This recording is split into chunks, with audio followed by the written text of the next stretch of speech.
March 8, 2023 is International Women's Day. The day is set aside to celebrate women's achievement in all sectors of national and international development. It is against this backdrop that the United Nations Women's Executive Secretary said the world must recall that it has neither significantly changed the composition of peace tables nor the impunity enjoyed by those who commit atrocities against women and girls. Now, Director Seamus Mahous was speaking on Thursday during a Security Council meeting to reaffirm the importance of Resolution 1325 on women, peace and security adopted in October 2000 and to take stock of implementation since it turned 20 nearly 3 years ago. Let's hear details of that in this report by Ndefatu Bangura.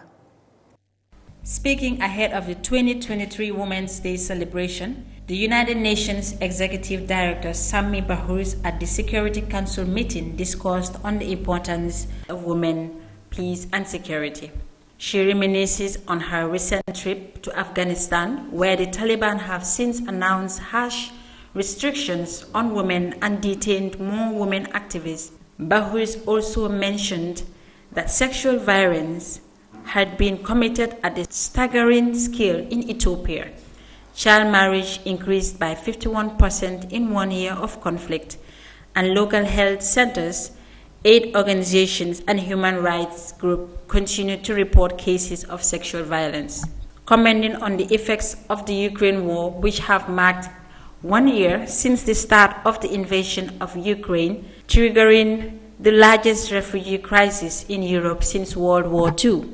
Director Bahous said peace is the answer with women's involvement in the process. Women and their children are 90% of the nearly 8 million Ukrainians that have been forced to move to other countries. Similarly, women and girls are 68% of the millions displaced within Ukraine. Peace is the only answer, with women's engagement in the process. The UN Women Chief further indicates that the world cannot expect 2025 to be any different if the bulk of the interventions continue to be trainings, sensitization, guidance, capacity building, setting up networks, and holding one event after another to talk about women's participation, rather than mandating it in every meeting and decision-making process in which we have authority. Bineta Diouf, Special Envoy on Women, Peace and Security of the Chairperson of the African Union Commission, speaking to the Council via a video link, observes that more needs to be done by supporting women and girls victims to end impunity. We need to do more, especially by preventing violation and supporting victims to rebuild better through socio-economic and psychological program.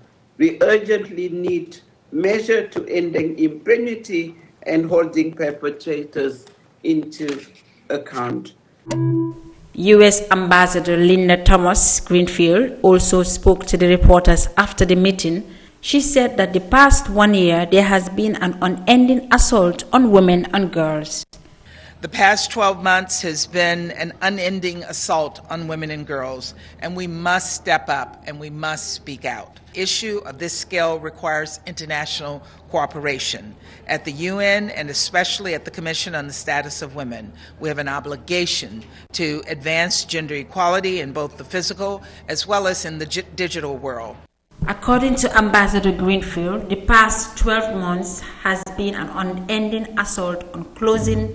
Over the next 2 weeks, participants from across the world, including representatives from governments, the UN, civil society and youth groups, as well as activities, will examine how gender equality, empowerment and sustainable development can be achieved in the digital era.